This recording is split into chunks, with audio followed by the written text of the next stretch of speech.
So LE just handed me a package that came to me and Jami from Ricardo. And Ricardo did message me and told me there was a package over here. And I said, Ricardo, it's pouring down rain. So I sent LE to get it, and sure enough, it is saturated. Oh no. As long as the inside's not. I think it might be though. Oh no. So it looks like some paintings. Oh Lord, I'll let Jami open that one. Oh, hold on, you see what that is? They're intact. They are intact. So these are some portraits. Thank goodness paintings. It was wrapped in this to keep it waterproof. Looky there. That is my sweet Maggie when we went to the beach several years back. Ellie, where did he find this picture from though? I don't know if I've ever seen this picture. That's your face, so I'm sure you posted. Yeah, yes, my face. Well, you probably posted it on Instagram or something. Maybe. And it's too clear to be like just a screenshot from a video because it'd be kind of blurry. You would think it's like a screenshot. Maybe it is, I don't know. But that is us at the beach in Galveston. And that's with Maggie wearing my hat. That's wonderful. Ricardo, thank you for that. That's going to be really, really neat to hang up. And then Jami, can you come open this gift right quick? So Jami is here, and if Ricardo's watching, we'll go ahead and get this taken care of while Jami's here. Thank you, Ricardo. We do have quite a few gifts and goodies that we have to open. We've taken them back to the other property. Can you open this for Ricardo? Yeah.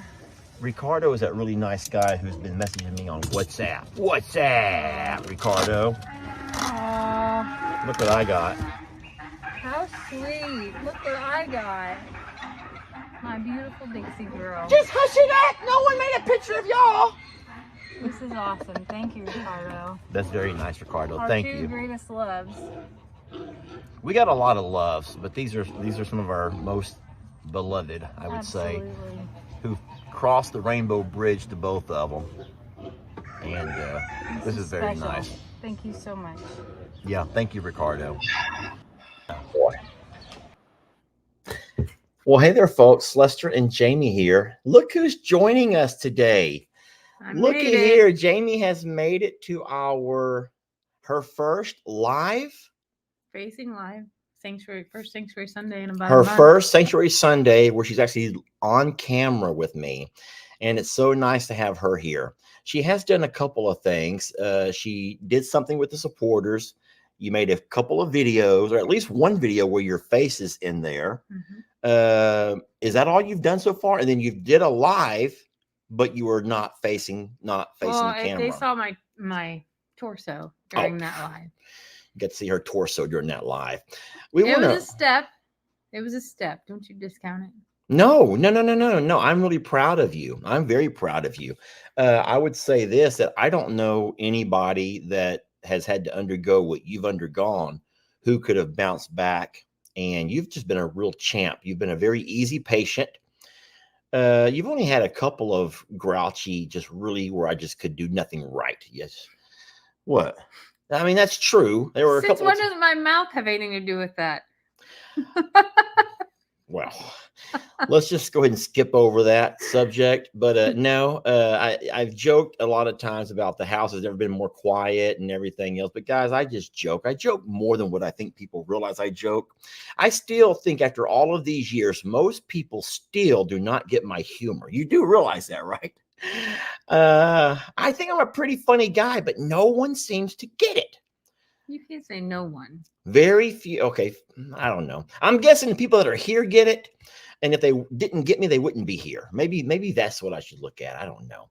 But listen, we are excited to be here tonight. I'll be doing most of the talking as usual. But this time I have an excuse. Talking too long begins to affect Jami in a painful kind of way. So we're not going to put her through any pain, but absolutely jump in anytime that you're ready. Talk to me real fast about your experience last night, getting back to the sanctuary for the first time since the incident with Rita, and able to reconnect with her the right way, reconnecting with Rita the right way, out of the right end. We went to dinner, and I knew that we were going to be driving by the sanctuary, the exit to go to the sanctuary.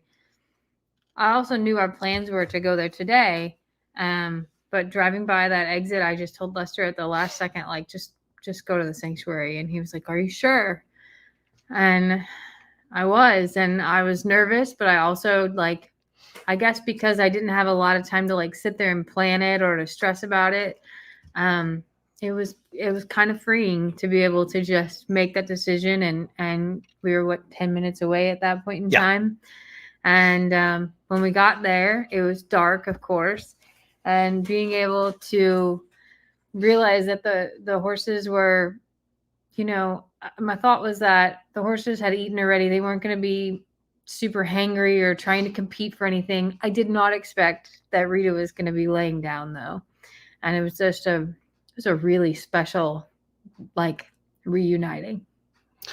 I don't know if you ever said a word. All I heard was crying, just crying, crying, crying, crying, crying, crying, crying. Why were you so emotional?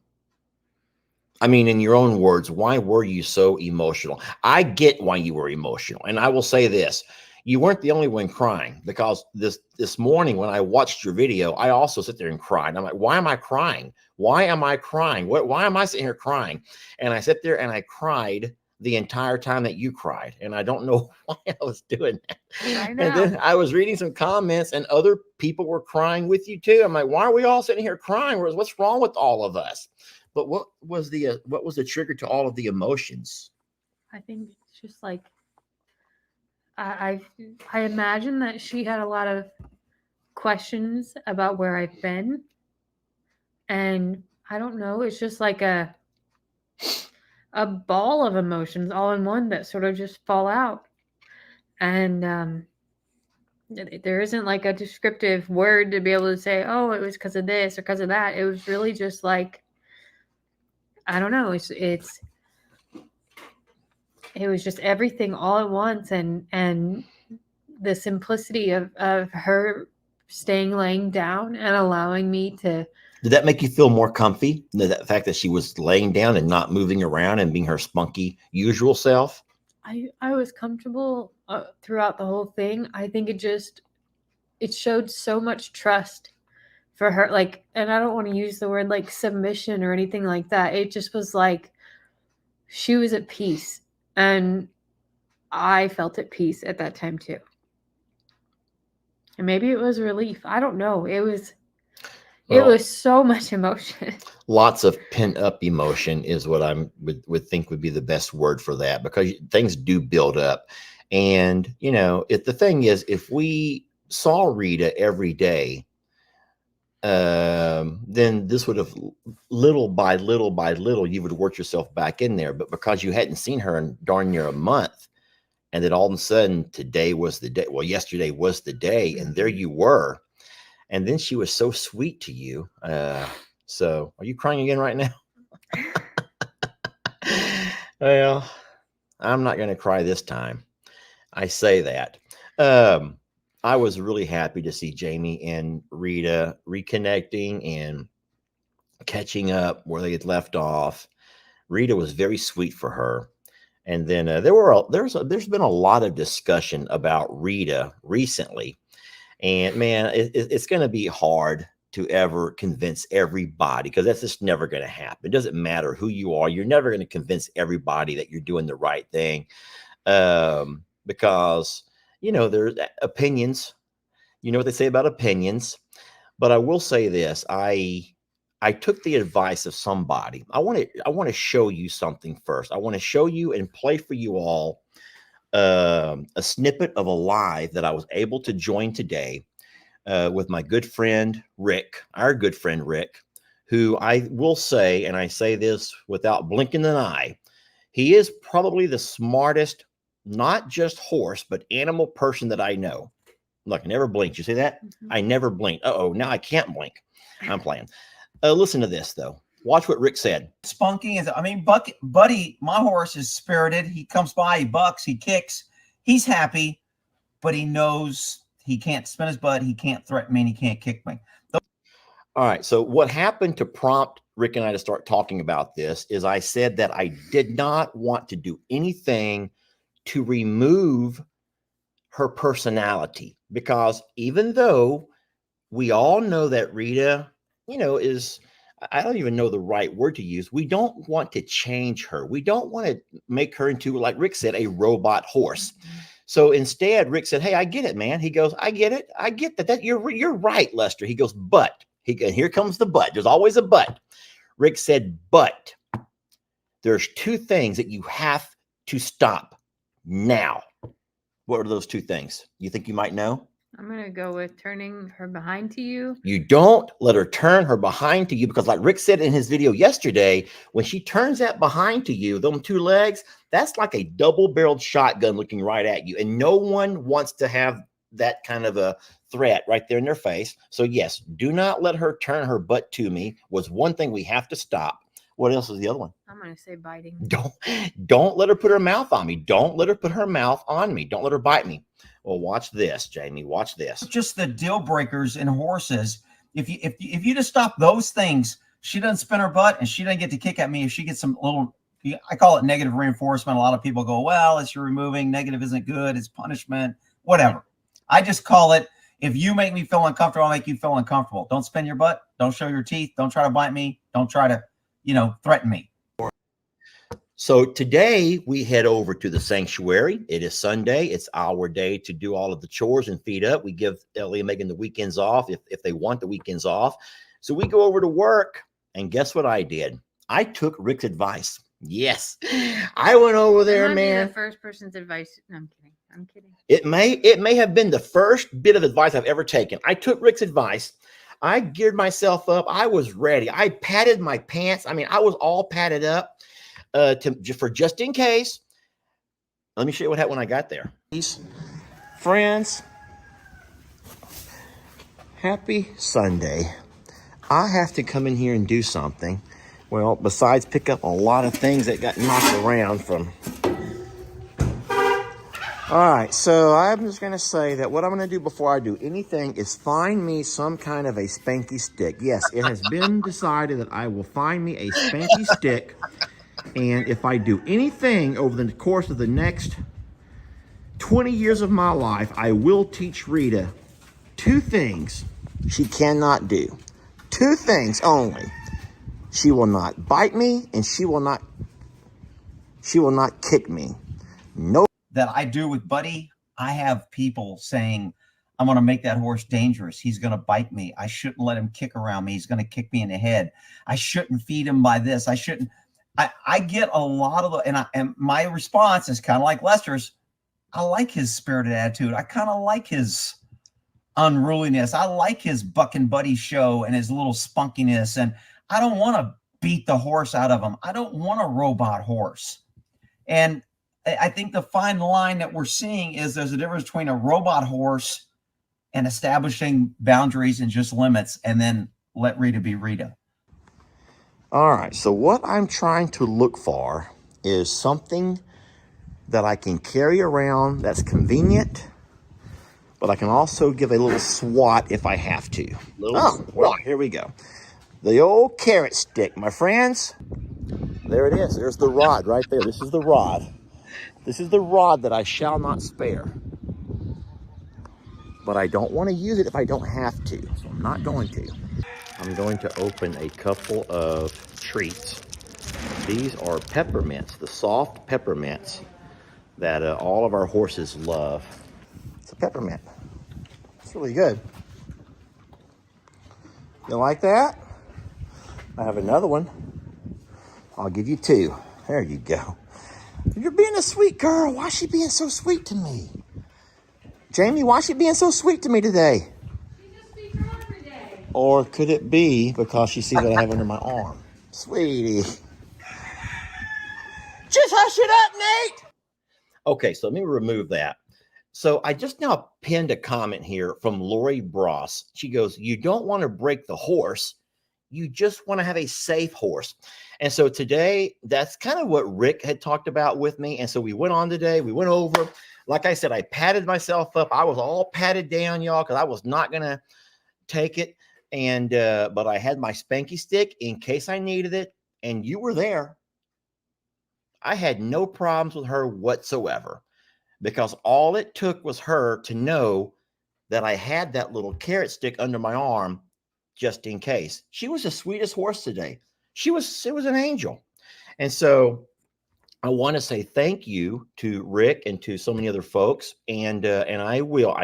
My boss used to always tell me, when you go to a training, you go to a workshop, just try to take one thing away. If you can take one thing away and better yourself, then it was not a waste of time. You've improved as a teacher in that case. Well, today I took from Rick two things. He says, he goes, you do not want to change that horse. The same way Lori says, you don't want to break her. You like that. You love that personality, but you have to make her safer. And if it's in fact, she likes to bite and kick, fix those two things.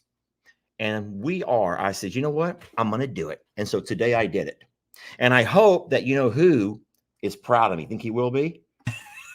We're about to find out. I'm almost nervous. Yay, Lester! Rick, what do you think? Hi, Jami. How are you? I'm good. Thank you. I did it, Rick. I did it. Dude, that's great. I mean, and you know what? You don't even really need the stick. Your arm, the stick should just be an extension, a ruler, a fake horse. Anything can be an extension, just so you can touch her from a safe distance. Say, hey, don't push on me. Back away. And you can put pressure and make her move. I mean, as long as you see, today wasn't really a fair test, although it seems like it went good. She wasn't eating. Come on, man. She wasn't eating. If she was eating and you did that, I'd be like, okay, that's pretty good. But you took away the food drive where she has that personal protective space that I want to protect. And there was no reason for her to push back on you. Now you're adding things to my list. I was so proud of myself, and now you just shot me down. No, look, if it worked and you think you got good results, that's good. She was eating peppermints. I gave her candy. You did, and she took it nice. Horses usually always will take food nicely. Oh, my God. I quit. I give up. I quit. I tried, Rick. I tried. Dude, don't give up, Holmes. It's a process, not an event. You're not going to fix this with one thing. It's a process. You have to be consistent, and look, if you thought there was progress, you were there, you saw it, you saw the whole interaction. I will give him a compliment that normally Rita pushes him around a lot.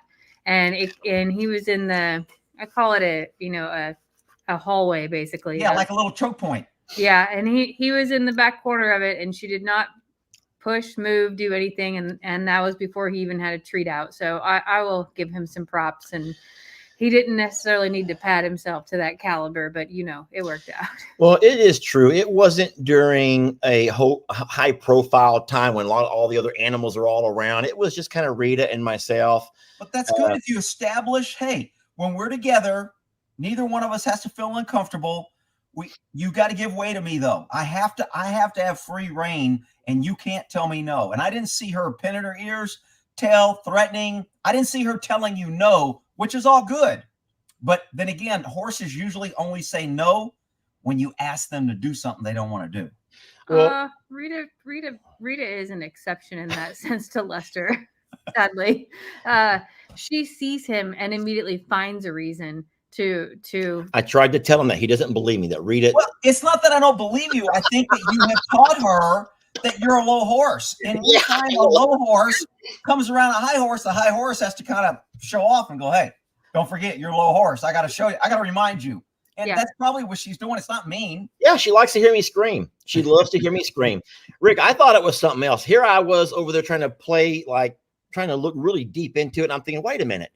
30 years ago, when I first started teaching school, we were allowed to have a paddle in our classroom. A stick, a board, a paddle. I got hit many times. And I did too. But here's the thing. Back when I was allowed to have a paddle in my classroom, I never used it, not a once. But I never needed to. The kids, they were perfect. They were angels. Right. About 15 years ago, Texas passes all this new legislation, and now we have to remove all of our paddles. Now, here I had a paddle, a little spanky stick paddle in my classroom for 15 years, never had to use it, not a once, never even threatened to use it. Now we remove all of our paddles, and all of a sudden kids changed. All of a sudden kids became little butts, I'm just going to say it nicely. Kids became butts. They realized that threat is no longer there. He can scream and holler. He can put me in timeout. He can put a little mark on the board. but none of those things really scare me. And so I thought, because I was carrying the paddle, I just had it under my arm, all like tucked in. I thought Rita was like, oh, he has a paddle, I better be really And sweet. she may have done that. I mean, that could have happened. Again, I didn't see the whole interaction. You could be right. You could be reading a little into it. I mean, Jami saw it from a different aspect. She said that Rita looked nicer. So maybe it was a stick. Maybe it's your body language. You were more confident. You had the mindset, I'm not backing down. I'm going to deal with this today. Maybe that's all it took. Well, I think it was definitely a part of that, because him going in there holding the stick gave him the confidence to be able to say she's not going to be able to, to do her normal thing. Exactly. So, Hey, Rick, do you remember Hogan's Heroes, the show? Hogan's Heroes. Who was that guy? Colonel Klink walking around with that little thing under his arm. Yeah, I think it was Colonel Klink, wasn't it? Yeah, I think it was. So that's, I never pull it out. I never whipped it around. I never had it slapping around. I just put it under my arm. It's our smallest carrot stick. And I just stuck it under my arm. And I walked to the pasture. I fed everybody. I did everything. And Rita never jacked with me, not once. And I'm thinking, there I am. I'm perfect. Colonel Klink. And you know what? If you have to use it, you don't necessarily have to touch her with it on the first time. Just moving it fast, raising it above your head, she'll be like, whoa, what the? I mean, that's all it takes. You get the response, then drop it. I see a lot of people think if you have that, you have to hit, you have to contact, you have to poke. Sometimes just the thought of them, like horses, they don't have to kick. They can pin their ears at a horse, and a horse goes, oh, I know what's coming next. I'll move. Huh. So, well, today I set some boundaries, Rick. She will never again turn her butt to me, or she'll never bite me without seeing. I don't know. I'm not going to, hopefully I will never have to actually swat her, but I'll pull that swat out. Yeah. A little spanky stick. I was I like, think girl. when your voice and your demeanor and your body language, and you, instead of this, she wins. It's kind of like Carl, to be honest with you. We just had to go out to the pasture together with Carl, and we have a garden rake, not like the big long one. We have a kid's garden rake that just makes us look taller than him, that we pull out to just show that we're bigger and that we are higher. And I think that that's really what your spanky stick situation sort of did, was like letting her know that you're actually not her bitch. So. Good thing, because she does kind of treat you like, I mean, yeah, she does. I admit.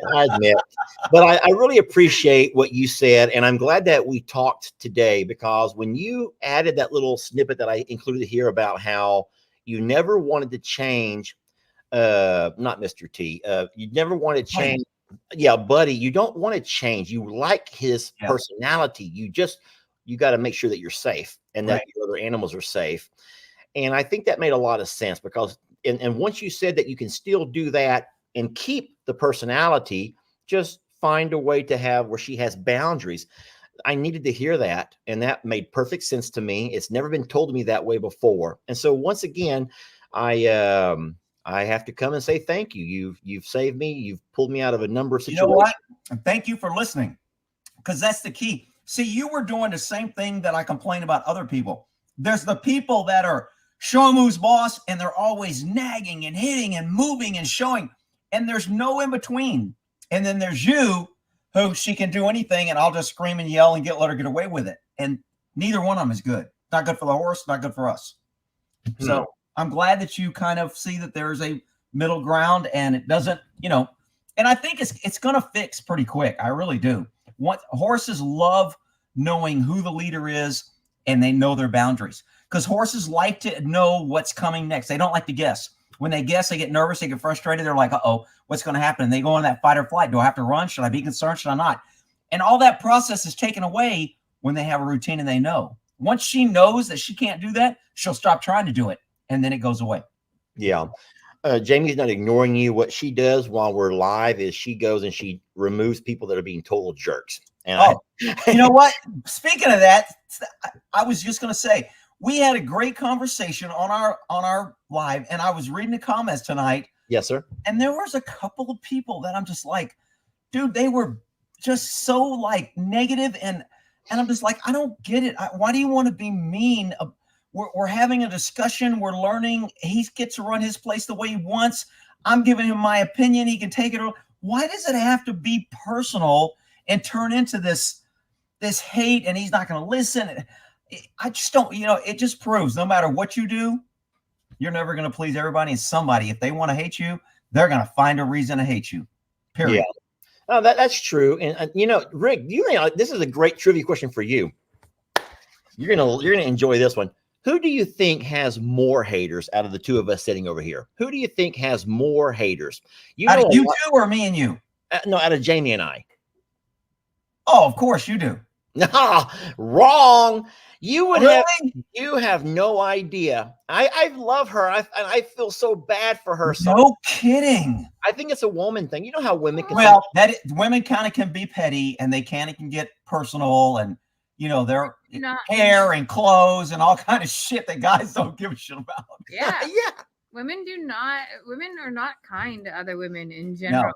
And there are a lot of people who hate my guts. Even if I do the same thing that he would do or say, it is because I'm a woman, and that, it's just wild, Rick. Well, I think in the horse world, there's a lot of jealousy. There's a lot of competition, because I don't know what it is, that is, if it's a womanhood or whatever, but women, to me, insecure women are trying to prove themselves worthy all the time. So they have to knock people down and build themselves up and it just becomes a very toxic environment. Yeah. It's just the horse world is dominated by women. The horse world is kind of a little toxic. I mean, 90% of all horse owners are women. I did not know that. Yeah. And 90% of all horse owners get out of horses in the first year. Wow. So it's constant turnover and it's constant new people. So there's not a good, strong, solid knowledge base. Unfortunately, the knowledge base are the barn witches that hang around and want to tell everybody and rule with a freaking iron fist. And I know everything and don't question me. And I've been doing horses. And I'm just like, oh my God, you're an idiot. Just because you had horses for 20 years don't mean you know what you're doing. Yeah. Rick, could we ask you a couple of questions while we have you on? I hate to just drop stuff on you, but someone, Brenda, I put the comment here. I pinned it. She wants me to ask you about the yawning of Rita and what it could mean. Last night, Jami stopped by to visit with Rita there at the sanctuary, and Rita was yawning a lot. Now, we can only Google because we don't know. But one of the things that popped up that I thought was interesting is a lot of times a horse may yawn.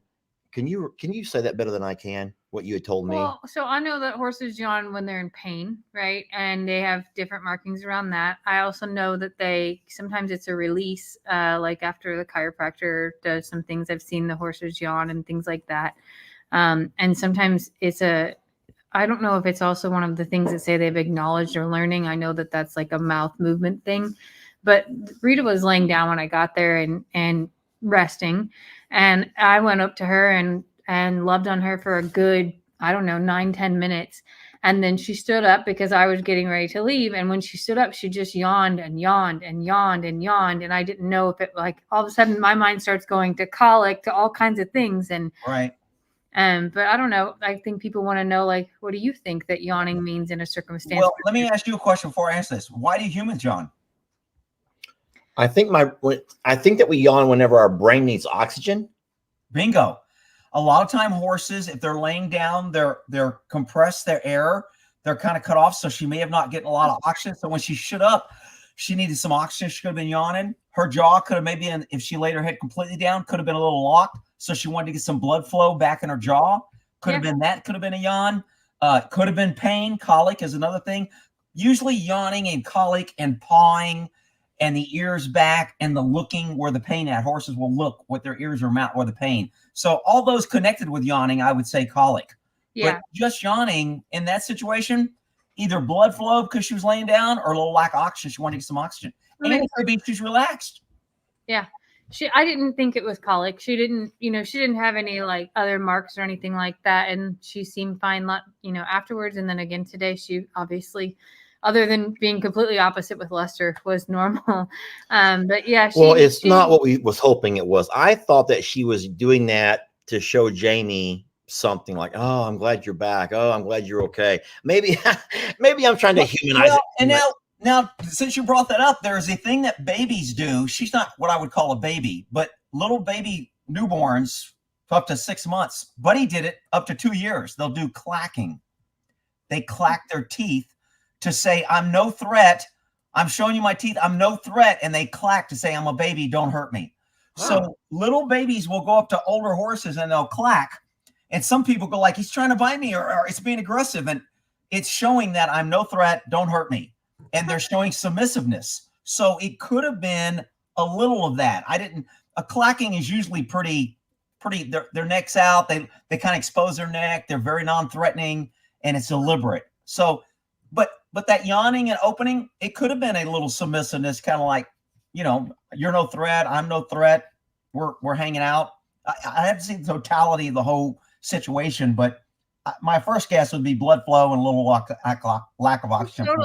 There's a laying down piece of it. I didn't even think of it that way. So it wasn't a forgiveness ritual or anything of any sort. Yeah, I doubt it, but come on, I mean, I was really that's right about that one. Hey, Rick, now the second thing is, now this is something that no one knows. We have a pretty large audience right now, so we're about to reveal something. You know, you and I know, we've talked about it. We've talked about this. Rick, we're going to be doing some horse moving some horse rearranging to different properties pretty soon. And we're a little bit nervous about which horses to move first. We don't know if we're ready to move all 4 of our horses together. So we have 2 geldings and our 2 mares together right now. Actually, right now, they're all running all 4 together. But we know that our 2 geldings have been together forever. Our 2 mares, which is Rita and Stormy, have been together for a couple of months. Jami and I am kind of like torn because this morning you asked me a question. You says, which horse will correct Rita the most? If we do end up moving these horses and we only move 2 at the first time and we want to move Rita, do we move the horse that corrects her the most with her, even though it's not the other mare? Do we split up the geldings to make sure that we... Well, see, that's what I was going to ask you. If you split the horses now in your pasture, like with a separate fence, is there anxiety that's created by splitting any group? What creates the most anxiety? It's the mares away from the geldings or the geldings? Well, actually, the geldings will go off. They can go off further, and the mares only freak out when the geldings get so far that they can't like run along beside the fence with them. Okay. They've established a little sub-herd. Yes, the way I would do it is whatever's going to create the less anxiety. So whatever horse you can remove now and the other horses are okay, I might take that one and Rita, or leave that one and Rita, and then take the other 2. It's not going to really matter. You can take the 2 mares, you can take the 2 geldings, you can take a mare and a gelding if they're buddied. Is there a mare and a gelding that are kind of like, are they kind of coupled? So Voodoo is the best teacher to Rita. This is my opinion. Jami, we've never discussed this. I think that Voodoo is the best horse we have as far as discipline goes, or he's probably been worked with the most. Whereas Bucky's kind of has a crush thing on the other little mare, so they kind of like to do their little thing. And so I was thinking, since Voodoo is already really good, and Rita's the one that we want to improve on, maybe bring those 2 together. But I'm afraid people are going to say, wait, Voodoo and Bucky's, the 2 geldings, have been together for years. You don't want to break that up. No, I would agree with what you said. But what you're not seeing is Rita, because she's a young horse and Bucky disciplines her, she respects him and finds comfort around him. And she likes being around him because she has a leader. And then that takes the responsibility of being a leader from her. She can just follow him. He's got more experience. He's a leader. She feels more comfortable with a leader. That's why I told you, once you become a leader, she'll feel more comfortable around you instead of suspicious. Is he higher or is he lower? Do I need to push him or is he going to push me? Once you establish that, the horse, she'll feel more comfortable. So I would move Bucky and her if it was, well, for what you told me. So Voodoo and her. So we don't have to worry about everyone getting mad because we're breaking up the 2 buddies. Well, somebody's going to get mad no matter what you do. Just say it's my idea. It'll be okay. It'll really fire everybody. Yeah, you can blame me. Say, hey, Rick told us to do it this way, and that's what we're doing. And then send them to me. I don't care. I don't care. So historically we had the mares together and the geldings together just to be able to keep Rita from getting in bottleneck situations and things like that. And they're great together. Don't get me wrong. But I think the other mare is still young and a little feisty and trying to find her place in all of it as well. And I just think that taking the top and the bottom might be the best solution if in my, Yeah, I would agree. I would do it more for Rita because I think she's going to feel more comfortable. Has she been moved and in a trailer and moved before? Never. Oh, we just thought she's never been in the trailer. Yeah, Oh, that's what no. I'm thinking. Well, she was probably in a trailer to get to your house. They didn't walk her there, so she was in a trailer when they tied her No, up. we're Rick. pretty sure she walked there, She's Rick. pretty sure she walked there. Yeah, No the shit. neighborhood across. I actually saw tracks up the driveway. So yeah, they walked her up to the fence. Well, then if she's never been in a trailer, that's going to be a thing. So I would definitely bring Bucky because he's more likely to lead them in together, and she's more likely to follow them. Yeah. And what you can do to test her a little bit, what a lot of people do for young horse like that, is set up a stall, put your trailer there, put a little pin, and put Rita and is it Bucky the one that Voodoo? Put Voodoo and Rita in the stall and feed them hay inside the trailer. Voodoo will go in and eat. Rita will go in and eat. They'll both go in and they just hang out there. So when you give them something, give it to them in a trailer for a few days before you plan on moving. That way the trailer isn't this, oh my God, the big moving day. We got to deal with the trailer. They've never been in a trailer. Get her to where been eating out of the trailer. And then if you want to, you can just trick her in there. They go in there for 3 days. When it's moving day, put the food in there. They go in, shut the door, move them. Smart. And open the door and let them out. Then you don't have to worry about tying and pulling and all that other crap. That's a good idea. And then something else that what we could do now.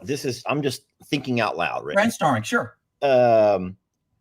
Since we do have cross fencing, maybe we could put Voodoo and Rita together and separate Bucky's and Storm together and just see how the two boys not being side by side, how they react before we move anybody. And what you will cause when you do that is you'll cause the sub-herd to be bonding because they're like, I've got no other horses. I got to bond with this one because I don't want to be alone.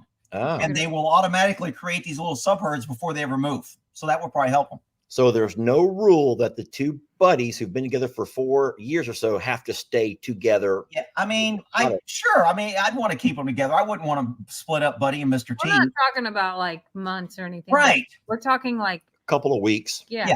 We want to establish, So if you separated them and they got that sub-herd, they would start eating, learning how to share, drinking together for 2 or 3 days before you moved them. That would make it easy. 2 or 3 days before you move them, feed them in the trailer so they can go in there and eat.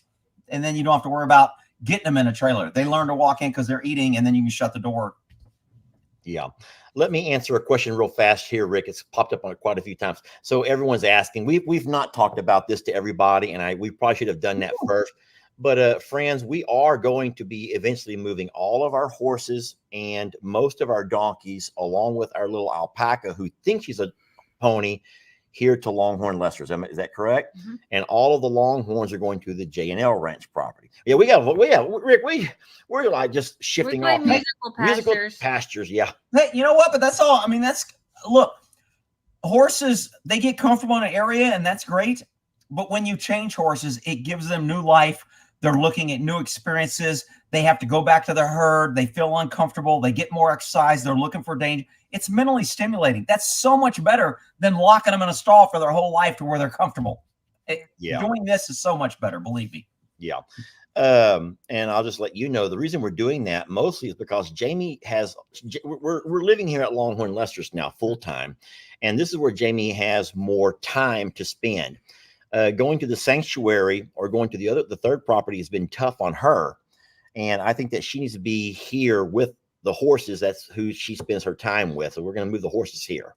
Somebody said a comment today that Jami is the horse person and you're the Longhorn person.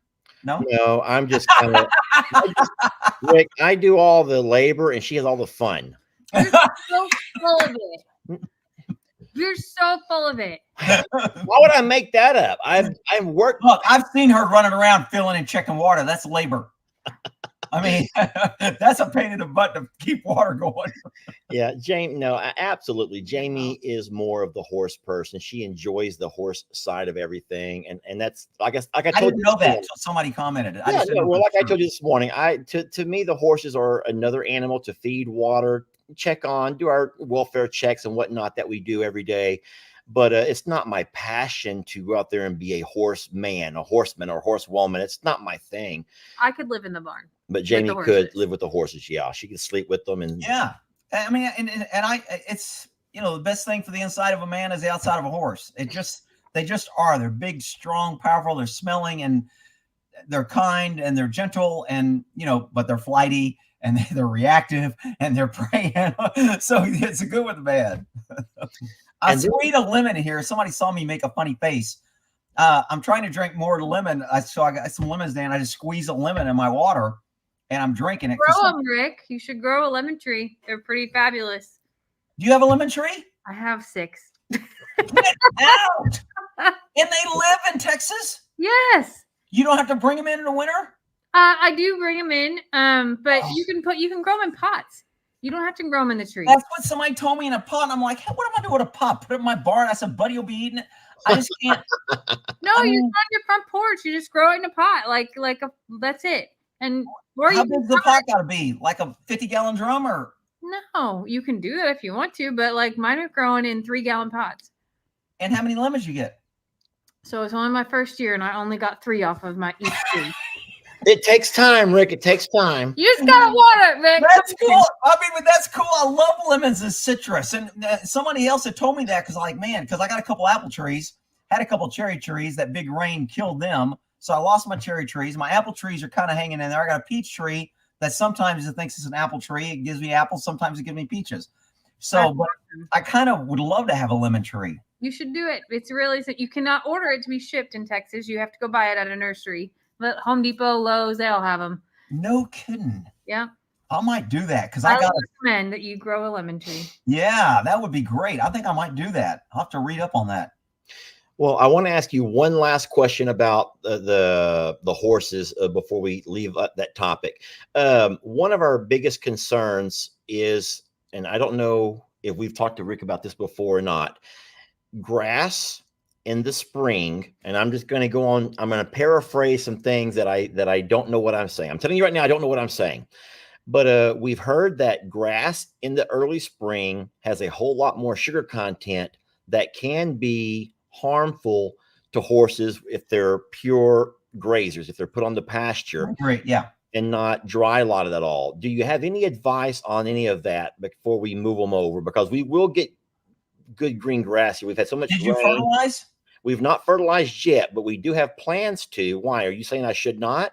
I don't fertilize with horses because that just gives them extra nutrition that they don't need. Spring grass, the way the horse world works is you have the spring babies. The babies get pregnant. They have their babies in spring. They need all that fresh, high nutrients for mothers to feed, milk, and feed their babies. All babies, not just horses, but all wild animals. So when that spring growth comes in, it's highly concentrated in nutrients, sugars, carbs, everything. And a lot of horses or animals lose a lot of weight in the winter. So they got to put that weight on fast. And they got to start storing it and getting fat for the next winter. So that's the process. The problem with our horses is we're giving them grains. They're not working that hard. We put blankets on them. We keep them warm. So they're not using all that. So when they gorge on that spring grass and we're feeding them high concentration hay, it can be too much. It can cause founder, hoof problems, colic. I don't pull my horses off in the pasture. I buy dry hay and I give them some dry hay so they won't, normally they don't even eat it. When the spring grass come up, they're like, screw that dry hay. We got fresh spring grass. Yeah. And they eat it. I've never pulled them off, never had them founder. They get a little crusty. They get a little fat. Some horses are more sensitive than others, but I wouldn't fertilize. That's why I stopped. I fertilized my pastures once and I go, I'm not fertilizing it because the spring grass itself makes them too damn fat. Why do I want to get stronger and more nutritious grass to make them fatter? I just said, screw it. I'll if you got enough pasture. I don't know how much you're talking about. Yeah. Well, it's a 10-acre pasture that has good grass.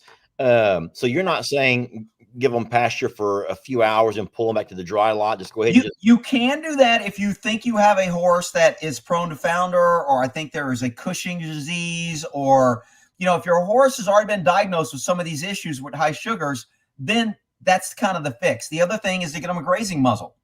And then, when you if you want to bring them in at night and give them regular hay, you can put a grazing muzzle on. They can only get little bits of hay. They can't take mouthfuls and eat a lot. It slows down their eating process.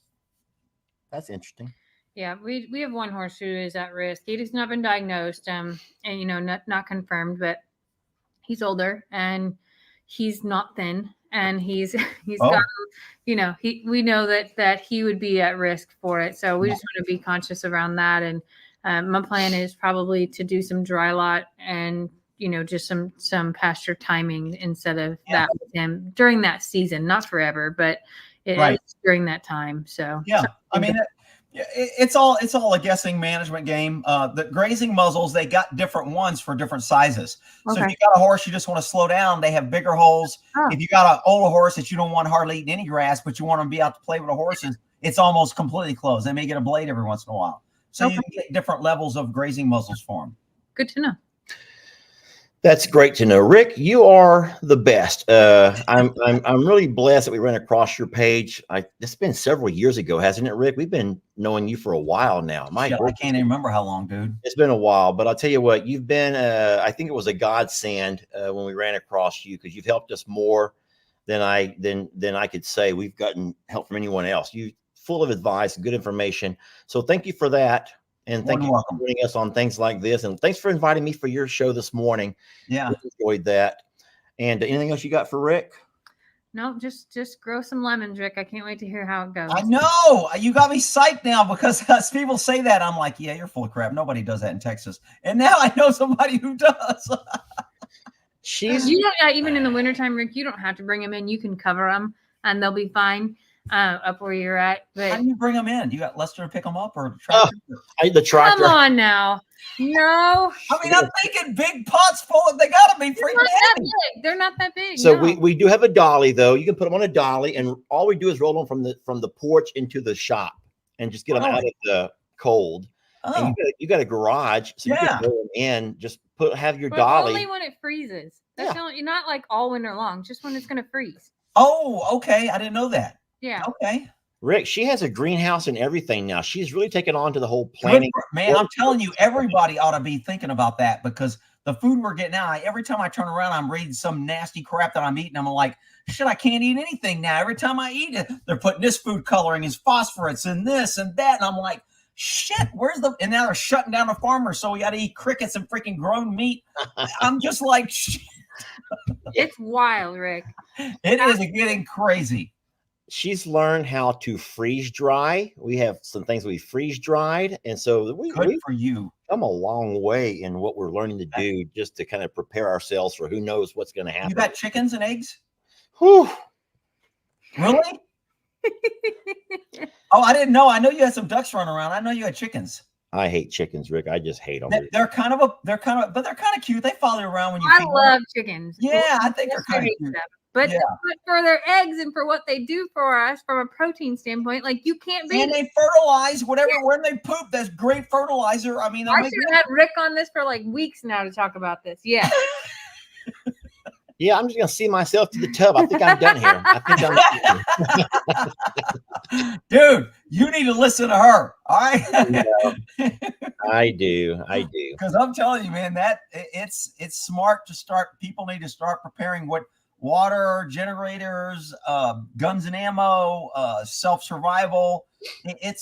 I mean, the grid can go down 1,000 ways, from a sun flare to a nuke to freaking some dummy blowing up part of the grid. I mean, a raccoon just took out a whole state. He climbed in somewhere, was it Pennsylvania or Arkansas? A raccoon climbed and took out the whole area like trivia 2 or 3 days. Yes. So if a raccoon can do that, what do you think somebody like 4 million illegals coming across that, probably from China, Iran, whatever, and they want to take down the grid? Yep. I mean, it's just crazy. Yeah. Oh, I think like you do, Rick. Trust me. And I'm in his ear about it all the time. And he's like, "You're stressing me out." I'm like, I'm stressed out. I know. And the more you're aware, the more you're like, "Holy shit, I've been asleep all this time." Yes. Crazy. Absolutely crazy. Yeah, it's a scary world that we're living in. I'll tell you that. And I'll tell you something else that's good to have on hand is at the gun shows, a lot of times they have these medical little tents or cubicles, and they sell sutures, different staple guns, medicine. I mean, if the grid goes down, hospitals are closed. And if gas stops because the grid goes down, nobody's delivering gas, you ain't driving to the hospital. You better start thinking of having some medical supplies. So things that don't go bad is what I'm big on. Candles, alcohol, things that don't have an expiration date, toilet paper. You need to stock up on things, and you need to have something, for some people say 2 or 3 months. It could go longer, it could not. But hey, it's better to have it and not need it than need it and not have it. Fully agree. Absolutely. Yeah, we agree with that. Well, buddy, we're going to let you go now. Thank you so much for joining us for a little bit. Well, good. Glad to be here. Jamie, you sound like you're talking pretty good. Are you have any pain when you talk? I wear out fast. That sounds really weird, but I try to save it before, and But then you're not smiling, causing pain, or yeah. moving? So there's some still swelling and stuff in there, and then Oh. I actually have another procedure tomorrow as well, so I'm kind of Uh, having a little bit of a setback, but it'll be okay. I think the biggest problem that I've seen with Jamie is even though there's not as much swelling, there's still pressure. I don't know where the pressure comes from. yeah. The pressure gives her headaches, and so she's had more headaches. And Well, any TMJ or jaw or neck accident people, and if they kick their jaw, TMJ, it causes headaches for a while. So I mean, I don't know what else you can do other than listen. I guess I don't trust any of the doctors, so I won't even say listen to the doctor because I don't trust any of them anymore either. No, I work with them and I don't trust them. And the thing is, she wears the mask because the left side of her. I'm not making fun. I promise I'm not laughing. I've been teasing about it. The left side is still fairly numb, and so she doesn't always know that she's drooling or spitting out of the left. So it's like you had a dental procedure. It's and what it feels like. Yeah, I have some nerve damage from like here to here, and it doesn't always function the way that I'm think that it's functioning. So yeah. I mean, I've been to the dentist, so I know about that. It's when your mouth is kind of dead, it's kind of like yeah, all of a sudden you're chewing on the inside of your cheek and you didn't even know because you can't feel it. That's super fun too. Really awesome. Yeah.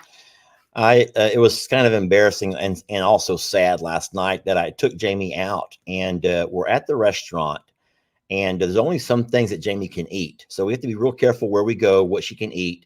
But a lady walks up, she goes, "If you're sick, why are you even out exposing all of us?" And I'm thinking, oh my God, did you ask her if she owns horses? I'm like, please don't take us back to those years. We're wearing I didn't even explain to the lady what's going on, but I'm thinking she like walks up, the audacity to walk up and say, "If you're sick, why are you out exposing all of us to whatever you got?" Talking to Jamie. See, and I'd have been like, she's not sick, I am. She's got the mask on, so she won't get for me. Thanks for coming over. Why can't I think on my feet? That would have been great. Get the hell out of here, you crazy woman. Yeah. Oh boy. Oh, it's always fun, Rick. Thank you so much, bud. All right, y'all have a great night. Hey man, we'll talk to you soon, partner. Okay. Thank you, sir. That was nice. What is all this? Oh, that's more of Rick's stuff over there. All right, friends. Rick is just such a great friend to us. And I don't know exactly how long we've known Rick, but we've had a lot of fun. And Rick is one that we didn't at first see the value. Hold on, not we. Me. I actually hated Rick's guts at first because he was so like, I don't know, boisterous is maybe the right word. It's not like in a braggart in a boastful way. I think he's confident, and Rick is a former police officer. Okay, I'm not going to say that. I'm going to say this, and I'm probably going to anger a lot of police officers. But if you know a police officer, or if you come from a police officer background, cops do carry themselves with a little bit of, I don't want to say arrogance, but they carry themselves a little bit differently, even with or without having a gun or a badge on. They carry themselves a little bit differently, and I could see that in Rick. I could see that cop in Rick, and it's not a bad thing necessarily, but it's a little bit maybe intimidating. Is that a word? It can be aggressive. It feels aggressive, or it feels bold. It feels it feels that way to some of us who are a little bit more like, I don't want to even say reserved, but just like, I don't know the words I'm looking for. I'm really struggling with the words. difference between you and me is the fact that even though you thought that he was a little bit demeaning to women and to you, because the way we met Rick is he found one of our videos, and he was actually going through the video and he was critiquing it. That's what Rick does. He finds videos, usually with horses, and he will critique those videos. He'll kind of like break them down, and he would do this instead of that, and he would do this, not this, and this. And so it's hard sometimes to hear someone critiquing your work. It's like if any of us. He critiqued, so it wasn't even my work. I was in the side-by-side riding next to you, and I don't even know what we were doing. It was like about Dixie or whatever, and I said something about like, don't video me, I don't have makeup on. He's like, I don't have makeup on, she might as well wear pink or something like that. And I just like instantly like so mad. And I couldn't even hear the rest of the video or anything like that. After I got over my emotional response though, and listened to what he was saying about the horses, our body language, their body language, I actually learned so much from him. And I think when Lester told him that he was being a jerk face and that I hate his guts, because Lester told him, of course, I actually think that Rick from then has been much different in my own perception. And I have appreciated Rick's knowledge greatly on not only what he critiques our horses about, but what he critiques other people's, pieces about. And the thing that I enjoy the most about his critique is that he breaks it down motion by motion. And if it's us in a video of something that happened, I can actually bring myself back to that place and then be able to see where things went wrong versus somebody just saying, you should do this, you should do that, but you should do this. Yeah. Being able to show it step by step for me has been some of the greatest learning experiences. And that's where I gained most of my respect from is the fact, hold on, don't delete that. No, I wasn't. Is the fact that not only does he tell you why or how, but he will also get out there and demonstrate. And he has so many videos that will demonstrate anything that you're working on or thinking about doing or trying to work on. And it just makes logical sense. He's brutally honest. That's the word. He's brutally honest. And let's be honest. Many of us can't handle the brutal and honest truth. We can't. We get used to believing our own narratives, and we don't always know how to really take criticism. We want to have people blow sunshine up our behinds, as the expression goes, and we don't want to have anyone tell us we're doing something wrong. And so having someone that's telling you, hey, you're doing this wrong, you're going to get someone hurt, you're doing this different, shouldn't do this over here.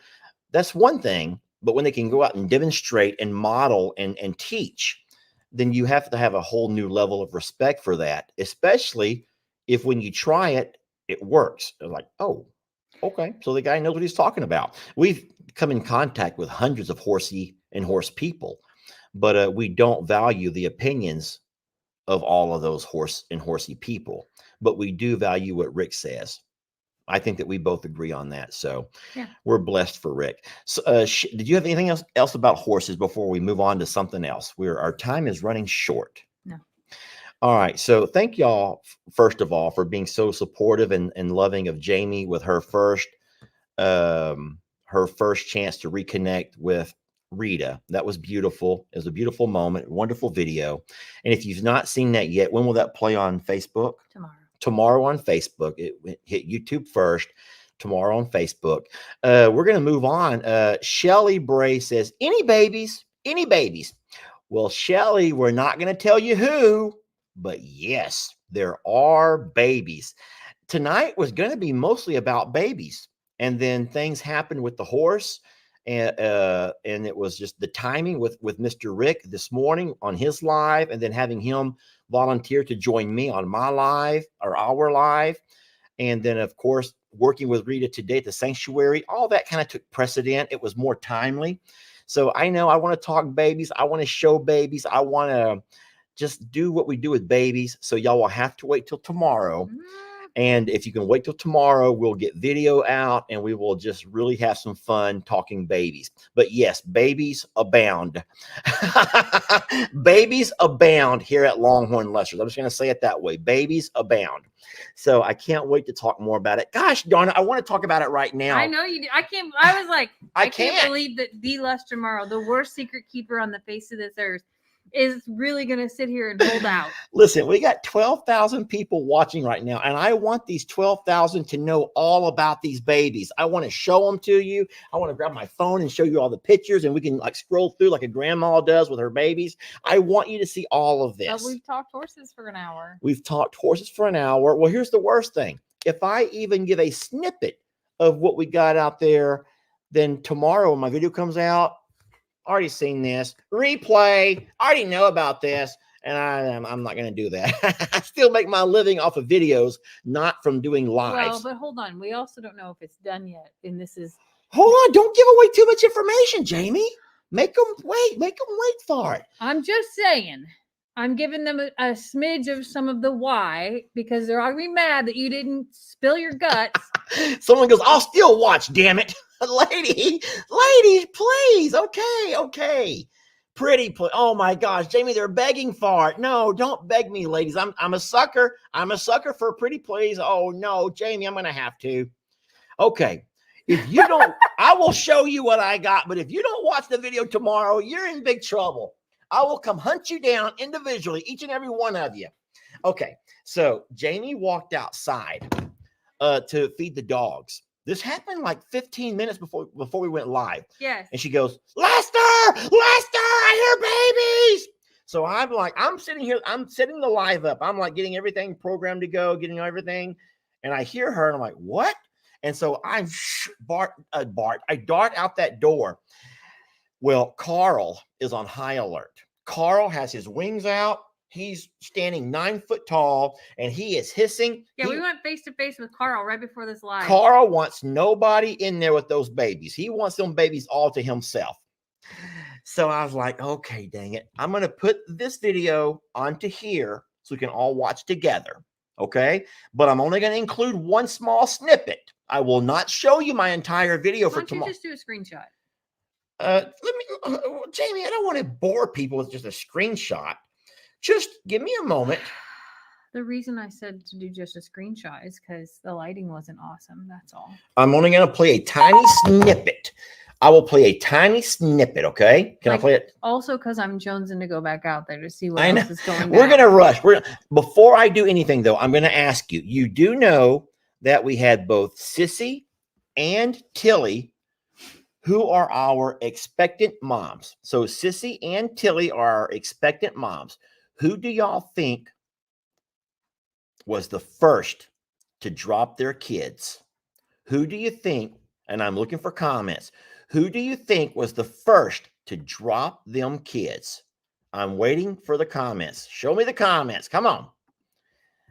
There we go. Oh, no. Now you can see. Okay. Well, enough of that. Here we go. Let me show you a little video that Jamie and I recorded just a few moments ago before the live started. Oh, now we can see better. That was great. Put that baby on her behind, babe. What you're going to have to do, Jamie, is try to figure out who's male and who's female. Okay. Uh-oh. Uh-oh. She's giving birth again. She got more? Mm-hmm. Okay, so we're going to stop it right there. Y'all, don't be mad. We're going to stop it right there. I gave you what you wanted, at least a little bit of it. Look at all of the please, Lester, please, please. You're a bunch of beggars, little beggars. Y'all are sweet. So yes, so believe it or not, it was not Tilly. It was Sissy. Sissy dropped her babies first. And so far, she has 2. They look to be very healthy. And Carl could not be prouder. Sadie is being very, very vigilant. And we are just so excited to get off of here, even though we're going to miss you, and get ourselves back out there to see what's going on with everybody. But we did have to work around Carl. We want Carl with them because Carl is the grand protector. And it's cute because Carl does let Sadie hang out. Mm-hmm. Sadie's welcome to hang out and do her job. Yeah. And Carl's doing his job.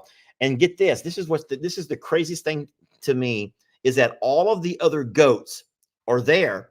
They're standing outside. Except for Shirley. Shirley came in. Shirley came in. She heard that Shirley scream. came in to help be the midwife kind of stuff. Ringo did his part. He does the Le Mans classes. We missed most of Ringo's role, though. All that was done before we got out. But Ringo does his part. Little Shirley Bird's out there helping a little bit. And I think that Shirley Bird heard that scream and was like, is that one of mine? Is that me? Because she has a Shirley Bird scream. Yeah, the scream gene. And so, yes, the babies babies abound. I will just say babies abound. And so we will absolutely work tonight to get more video footage, and then we'll put together some stuff and bring y'all some baby video tomorrow. Is that a deal? Can we work with that? And then, so everyone's saying name suggestions, males, females. We are not doing all that right now, y'all. We are not there yet. We're going to see how many babies we get. Yes, and someone is so interested in seeing Ringo teach Lamaze classes. That's breathing. Am I saying it right? Lamaze. Lamaze.